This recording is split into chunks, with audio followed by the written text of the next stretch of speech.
Cerita dikanjut di mana Lindong mendapat misi keluar sekte bersama dengan Ying Huan Huan. Ying Huan Huan berdiri dengan tenang, penampilannya yang murni dan segar langsung menarik perhatian. Rambut hitamnya terikat sederhana, memancarkan kesan muda dan hidup. Banyak orang yang melihat akan merasa senang, namun Lindong justru diam dan menyadari bahwa rekan perjalanan misi kali ini adalah Ying Huan Huan. Menyadari hal tersebut, Lindong akhirnya mengerti mengapa sikap Wudao sebelumnya terasa aneh. Sementara itu di sisi tingkat berdiri dua murid dari Aula Bumi dan Flood Hall atau Aula Banjir atau Aula Air, Aula Hujan, apa ini namanya? Komen dong. Keduanya memancarkan aura kuat dan sikap bangga. Lindong tidak terlalu memperdulikannya karena di Solid Hall atau Aula terpencil atau Aula sunyi, Aula hening, Aula sepi, apa nih enaknya ngomong ini? Lindong tidak terlalu memperdulikannya karena aula terpencil tempatnya berasal memang selalu dipandang rendah. Namun dari gelombang kekuatan yang mereka keluarkan, Lindong memahami bahwa keduanya bukan murid biasa melainkan tokoh penting di aula masing-masing. Tak lama kemudian, Tetua Bai Hua menyambut kedatangan mereka dan memperkenalkan Lindong. Ia memuji pencapaian Lindong yang berhasil menjadi murid langsung senior dalam waktu singkat. Lindong menanggapi dengan rendah hati, membuat tetua tersebut semakin menilai bahwa aula terpencil kali ini mendapatkan bibit yang baik. Selanjutnya, Tetua Bai Hua menjelaskan bahwa Ying Huan Huan akan memimpin misi kali ini dan detailnya akan disampaikan di perjalanan. Keputusan itu seketika membuat Lindong terjekut. Melihat penampilan Ying Huan Huan yang seperti gadis polos, ia sempat meragukan kemampuannya. Namun menyadari bahwa murid dari aula lain tidak menunjukkan keberatan sedikit pun, Lindong mulai berpikir bahwa Ying Huan Huan jelas tidak sesederhana kelihatannya. Ketika keraguan Lindong tertangkap, Ying Huan Huan langsung menegur Lindong dengan tajam. Ia menjelaskan bahwa ia telah berpengalaman memimpin banyak misi keluar sekte. Lindong pada akhirnya memilih menahan diri dan menerima pengaturan tersebut. Tanpa menunda lagi, Ying Huan Huan memanggil seekor kondor. Kondor apa kondor? Kondor hijau besar. Oh, ini burungnya. Tanpa menunda lagi, Ying Huan Huan memanggil seekor kondor hijau besar. Keempat murid segera menaikinya dan berangkat dengan kecepatan tinggi. Wudao dan Tetua Bai Hua hanya bisa memandang dari kejauhan, membicarakan tujuan mereka ke wilayah Blood Cliff Ground yang kacau. Mereka juga tampak terlihat menyimpan sedikit kekhawatiran. Sementara itu di udara, perjalanan berlangsung cepat dan stabil. Ying Huan Huan tampak akrab dengan dua murid Aula Bumi dan Aula Banjir. Sementara itu Lindong duduk terpisah memandangi hutan yang berlalu di bawah mereka. Pikiran Lindong melayang pada Lin Diao dan Lin Yan yang telah lama berpisah darinya, dan hal itu menimbulkan sedikit rasa khawatir meski ia tahu keduanya tidak lemah. Melihat Lindong yang terdiam, Ying Huan Huan menegur Lindong. Ia berkata bahwa sikap Lindong bisa disalahartikan sebagai kesombongan. Ia juga lanjut berkata bahwa mereka adalah rekan satu misi dan ia akan memastikan Lindong kembali dengan selamat. Sikap ini membuat Lindong merasa lebih santai dan sedikit menghargai kepribadian Ying Huan Huan yang belak-belakan namun tidak jahat. Percakapan berlanjut ketika Ying Huan Huan menyinggung kemampuan Lindong yang dapat menguasai mata iblis terpencil dengan sangat cepat. Kemampuan Lindong ini membuat Ying Huan Huan semakin tertarik hingga ia menarik kembali penilaian awalnya. Ia juga berkata bahwa pembahasan lebih lanjut akan menunggu sampai Lindong benar-benar memahami kitab suci terpencil. Lindong pun mengangguk dan mengingat janji Ying Huan Huan tentang permintaan yang akan dipenuhi jika Lindong berhasil. Mendengar hal itu, Ying Huan Huan tersipu dan membalas dengan nada menantang. Ia berkata bahwa semua itu masih bergantung pada kemampuan Lindong. Melihat reaksinya, Lindong tersenyum tipis dan menyadari bahwa perjalanan dan misi ini mungkin akan jauh lebih menarik daripada yang ia bayangkan. Selanjutnya, Ying Huan Huan segera menjelaskan misi kepada Lindong dan dua murid lainnya. Ia berkata tentang daftar buronan sekte, sebuah daftar yang disusun bersama oleh para sekte super dan hanya memuat nama-nama ahli yang sangat kuat. Menyadari hal itu, Lindong seketika teringat bahwa Zotong pernah berada di puncak daftar itu. Namun pada akhirnya ia dihapus karena campur tangan dari sekte Dao. Dari sana, Lindong memahami bahwa siapapun yang masuk daftar itu pasti memiliki kemampuan luar biasa, namun juga berarti telah menyinggung banyak kekuatan besar. Karena itulah Ying Huan Huan mengingatkan agar mereka tidak mencari masalah setibanya di Blood Rock Ground. Walaupun berasal dari sekte Dao, pengaruh sekte super tidak terlalu berarti apa-apa di wilayah yang kacau tersebut. Selanjutnya ia menjelaskan tujuan utama mereka, yaitu mengamati tambang kristal nirwana milik sekte Dao yang mengalami gangguan.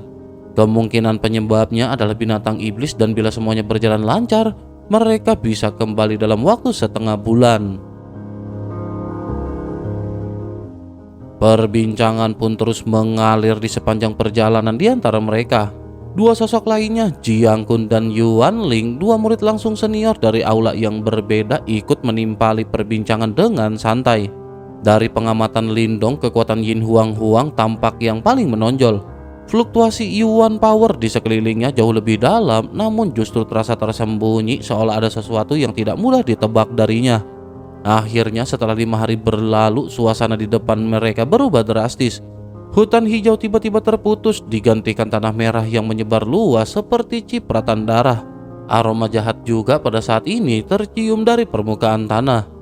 Aura di sekitar menjadi kacau dan ganas, dengan banyak tatapan dingin tersembunyi mengamati burung kondor hijau yang melintas.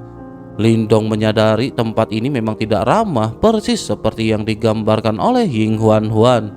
Sesaat kemudian Ying Huan Huan juga berkata bahwa mereka akhirnya telah tiba. Tanpa ragu ia memutuskan untuk langsung menuju tambang. Burung kondor hijau pun berbelok dan melaju lebih cepat, dan tak lama berselang sebuah pegunungan merah cerah muncul di hadapan mereka, lengkap dengan bangunan dan aktivitas manusia. Begitu mendarat, belasan murid sekte Dao pada saat ini segera menyambut mereka. Kewaspadaan di wajah mereka sirna setelah mengenali Ying Huan Huan dan berganti dengan sikap hormat. Seorang wanita bertubuh mungil bernama Yuan Fang melangkah maju dan tampak akrab dengan Ying Huan Huan. Setelah saling menyapa, Ying Huan Huan memperkenalkan anggota rombongannya, termasuk dengan Lindong sebagai murid baru dari aula terpencil. Mendengar tingkat 5 Yuan Nirwana yang dimiliki oleh Lindong, mendengar prestasi Lindong yang hanya memiliki kekuatan tingkat 5 Nirwana, Yuan Fang pada saat ini terkejut. Ia benar-benar tidak menyangka orang dengan kekuatan di tingkat Lindong dikirim ke tempat ini. Wilayah ini biasanya dijaga murid kuat, sehingga kehadiran murid baru terasa janggal. Namun Ying Huan Huan segera menjelaskan bahwa Lindong telah menjadi murid langsung senior aula terpencil dalam waktu kurang dari sebulan. Bahkan ia juga pada akhirnya mampu menahan Jiang Hao. Penjelasan itu kembali membuat pandangan Yuan Fang berubah, menyadari bahwa pemuda ini tidak bisa diremehkan. Setelah perkenalan selesai, Ying Huan Huan meminta Yuan Fang menunjukkan sumber masalah di tambang. Seketika ekspresi dari Yuan Fang langsung berubah serius. Ia lanjut menjelaskan bahwa gangguan kali ini terasa aneh, lalu memutuskan membawa mereka melihat langsung. Tanpa menunda, ia berbalik dan memimpin jalan, diikuti Ying Huan Huan, Lindong, dan yang lainnya. Namun ketika rombongan itu menghilang di antara pegunungan merah, sepasang mata dingin perlahan memudar dari kejauhan. Mata itu bersembunyi kembali ke dalam kegelapan, seakan menunggu saat yang tepat untuk bergerak. Sementara itu Lindong mengamati sekeliling dengan seksama. Keamanan tambang tergolong ketat dengan murid-murid yang berpatroli di udara. Ukuran tambang kini nirwana emas ini jauh melampaui dugaan Lindong, bahkan tidak dapat dibandingkan dengan tambang yang pernah Lindong lihat sebelumnya. Selanjutnya rombongan memasuki bagian terdalam tambang, di mana warna merah semakin pekat dan suasana terasa misterius, seakan seluruh tanah sedang terbakar. Yuan Fang pun berhenti di sebuah batu tinggi dan mengajak semua orang untuk melihat ke depan. Di hadapan mereka terbentang hutan merah menyala dengan pepohonan menjulang dan dedaunan seperti lautan api yang bergoyang tertiup angin. Lindong segera merasakan puluhan aura ganas tersembunyi di dalamnya. Kekuatannya tidak kalah dari ahli tingkat 5 Yuan Nirwana. Lindong pun berkata bahwa itu tampaknya adalah binatang iblis. Mendengar hal itu, Yuan Fang mengangguk dan menjelaskan bahwa makhluk tersebut adalah kera iblis kristal api, binatang khas Blood Rock Grounds yang selalu bergerak berkelompok dan sangat berbahaya. Jumlahnya yang mencapai puluhan membuat konfrontasi langsung beresiko besar bagi para murid. Ying Huan Huan lanjut mempertanyakan mengapa makhluk-makhluk ini tiba-tiba berkumpul. Biasanya makhluk-makhluk ini tidak pernah sebanyak ini, dan Yuan Fang seketika menggelengkan kelapanya. Ia lanjut berkata bahwa ia juga bingung dan menduga ada satu hal di dalam hutan yang menarik perhatian mereka. Lindong juga pada saat ini mengangguk dan berkata bahwa binatang iblis sangat peka terhadap energi alam sehingga kemunculan mereka pasti memiliki sebuah alasan. Walaupun hutan itu pernah diselidiki tanpa hasil, Lindong menilai keadaan bisa saja telah berubah. Namun masuk secara paksa pada saat ini jelaslah berbahaya. Saat suasana bimbang, Ying Huan pada saat ini melangkah maju dan menyatakan bahwa tidak perlu bentrokan secara langsung. Selanjutnya tanpa ragu, Ying Huan terbang ke atas hutan dan melepaskan serangan Yuan untuk memancing kera iblis kristal api keluar. Puluhan kera merah berapi muncul dengan raungan ganas, namun Ying Huan justru memanggil sitarnya memadukan Yuan Power dengan gelombang suara. Alunan sitar menyebar membuat pikiran goyah hingga Lindong harus menutup pendengarannya dengan Yuan Power. Tak lama kemudian seluruh kera itu juga roboh tertidur satu persatu. Menyadari kekuatan teknik tersebut, Lindong diam-diam meningkatkan penilaiannya terhadap Ying Huan. Selanjutnya rombongan pun memasuki hutan tanpa adanya hambatan. Namun semakin ke dalam, Lindong merasakan kekacauan energi alam yang semakin jelas seolah bersumber dari depan. Tak lama kemudian, Ying Huan terkejut melihat sebuah pohon hitam raksasa menembus tanah merah. Cabang-cabangnya berkilau seperti baja dipenuhi simbol kuno dan memancarkan riak energi yang luar binasa. 5 buah api merah menyala tergantung di atasnya, memancarkan aura yang membuat semua orang terpaku. Ying Huan mengenali pohon itu sebagai Immortal Yuan Ancient Tree. Ini adalah sesuatu yang seharusnya tidak muncul di tempat seperti ini. Begitu Ying Huan tanpa sadar melangkah maju karena kegembiraan, Lindong tiba-tiba menariknya kembali. Seketika tanah di depan mereka meledak dan dari dalamnya muncul seekor kera merah raksasa dengan aura jauh lebih mengerikan daripada sebelumnya. Sosok itu berdiri di samping pohon hitam memancarkan tekanan yang menakutkan. Menyadari perbedaan kekuatan dan wujudnya, Ying Huan segera memahami bahwa makhluk di hadapan mereka bukanlah kera biasa. Ini tampaknya adalah Raja Kera Iblis Kristal Api. Sosok itu menyerupai kera iblis kristal api yang pernah mereka temui sebelumnya, namun ukurannya jauh lebih besar dan tubuhnya diselimuti warna merah gelap seperti baju zirah kristal. Dari matanya yang merah menyala terpancar kecerdasan dan keganasan layaknya manusia dan menandakan bahwa makhluk ini bukanlah binatang biasa. Lindong juga merasakan tekanan energi yang liar dan kejam dari tubuh makhluk tersebut yang jauh melampaui kera kristal biasa. Yuan Fang juga menjelaskan bahwa Raja Kera ini adalah makhluk terkenal di sekitar Blood Rock Grounds yang biasanya bersembunyi jauh di pegunungan. Namun kali ini entah karena alasan apa ia justru muncul di wilayah mereka. Sementara itu Jiang Kun dan satu rekannya mendekat untuk memastikan kondisi Ying Huan. Ying Huan pun berkata bahwa ia pada saat ini baik-baik saja. Sementara itu Lindong mengalihkan perhatian ke depan tanpa mempedulikan Ying Huan. Di kejauhan Raja Kera Api Kristal mengayunkan lengannya menghamburkan debu sambil menyatakan bahwa dialah yang pertama menemukan wilayah ini. Dengan begitu maka semua yang ada di tempat itu adalah miliknya. Reaksi tersebut segera dibalas oleh Yuan Fang yang menegaskan bahwa vena mineral dan wilayah tersebut berada di kawasan kekuasaan Sekte Dao. Ia memperingatkan Raja Kera agar mundur sebelum para Master Sekte turun tangan. Namun Raja Kera menanggapi dengan tawa meremehkan seolah tidak takut oleh nama Sekte Dao dan menganggap para murid di hadapannya belum cukup layak untuk mengusirnya. Kemarahan Ying Huan pada akhirnya mulai tersulut. Ia menunjukkan bahwa kekuatan Raja Kera Api Kristal hanya setara tingkat 7 Yuan Nirwana. Dengan begitu maka tidak pantas baginya untuk bersikap sombong. Meskipun mereka semua memahami bahwa sebagai binatang iblis kekuatan tempurnya bisa menyaingi tingkat 8, namun dengan kehadiran Lindong dan formasi mereka saat ini, peluang masih berada di pihak Sekte Dao. Selanjutnya Ying Huan berkata mengenai tujuan utamanya kepada Lindong, yakni pohon kuno Yuan abadi.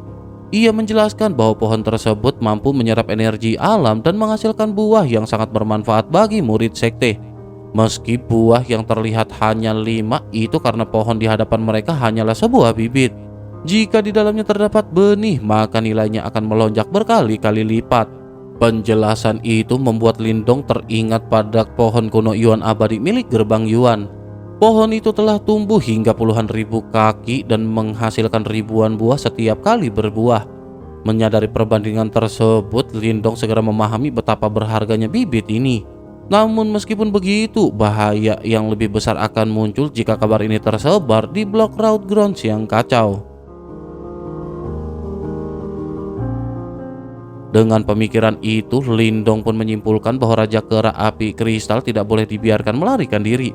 Keputusan ini membuat hati Ying Huan dan yang lainnya bergetar karena niat membunuh yang terkandung di dalamnya terasa dingin dan tegas. Meskipun ragu, mereka akhirnya menyadari bahwa membiarkan Raja Kera hidup hanya akan mengundang masalah yang lebih besar. Yuan Fang pada akhirnya menjadi orang yang pertama yang menyetujui keputusan itu. Pada akhirnya Ying Huan pun segera menyusun rencana. Jiang Kun dan Yuan Ling diperintahkan menyerang dari depan, Lindong membantu dari samping, sementara para murid lain mengunci area sekitar.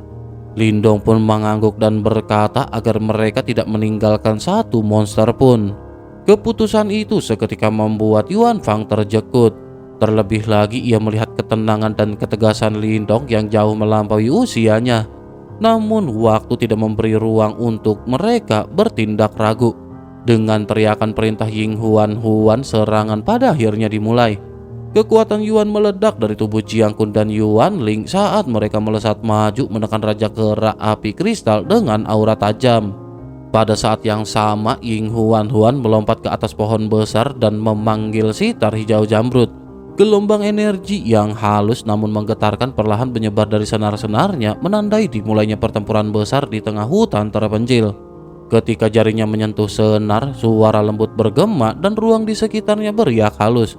Menyadari hal itu, Lindong yang mengamati dari kejauhan langsung merasakan fluktuasi yang luar biasa. Ia segera memahami bahwa sitar itu adalah harta jiwa tingkat tinggi, bahkan lebih kuat dari milik Lindong. Hal itu menegaskan bahwa latar belakang Ying Huan ini tidaklah sederhana. Sementara itu, Jiang Kun dan Yuan Ling bergerak terlebih dahulu melepaskan serangan gabungan ke arah Raja Kera Api Kristal.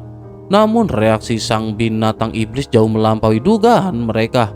Dengan satu hantaman telapak tangan, ia memukul mundur keduanya dan memperlihatkan kekuatan buas yang menindas. Raja Kera Api Kristal tertawa menghina, tapi tawa itu segera terhenti ketika suara sitar kembali mengalun. Gelombang suara hijau giok menyelimuti tubuhnya, tampak rapuh saat dihancurkan, namun justru meresap dan melumpuhkan aliran energi dari dalam tubuhnya. Menyadari ancaman itu, Raja Kera Api Kristal mengamuk dan menerjang ke arah Yin Huan. Namun selanjutnya Ying Huan mempercepat petikan senarnya, mengubah gelombang suara menjadi hujan panah hijau giok yang menusuk tubuh sang raja. Meski pertahanannya kuat, rasa sakit terus menumpuk hingga meledakkan aura merah untuk menyingkirkan serangan tersebut. Pada saat kritis, segel logam hitam Lindong muncul memanggil roh naga hitam yang menahan serangan mematikan tersebut. Lindong juga mengejek dan membuat amarah sang raja semakin tak terkendali. Pertempuran pada akhirnya berlanjut menjadi semakin sengit. Dengan perlindungan Lindong, Ying Huan terus memainkan sitar dan menekan kekuatan Raja Kera Api Kristal. Sementara itu Jiang Kun dan Yuan Ling bertarung dari depan. Di sisi lain, murid-murid lain membersihkan sisa kera iblis api kristal yang telah dilumpuhkan sebelumnya. Seiring waktu, kelelahan mulai tampak pada sang raja. Ini adalah efek gelombang suara yang perlahan menggerogoti kekuatannya. Namun ketika Ying Huan merasa kemenangan hampir diraih, petikan sitarnya sedikit melambat. Menyadari perubahan itu, Lindong segera memperingatkan Ying Huan. Pada saat yang sama, Raja Kera Api Kristal meraung keras, mematahkan tekanan musik dan memanfaatkan celah tersebut untuk melepaskan diri ke udara. Ying Huan mencoba menghentikannya, tetapi raungan bertubi-tubi kembali menahan suara sitar.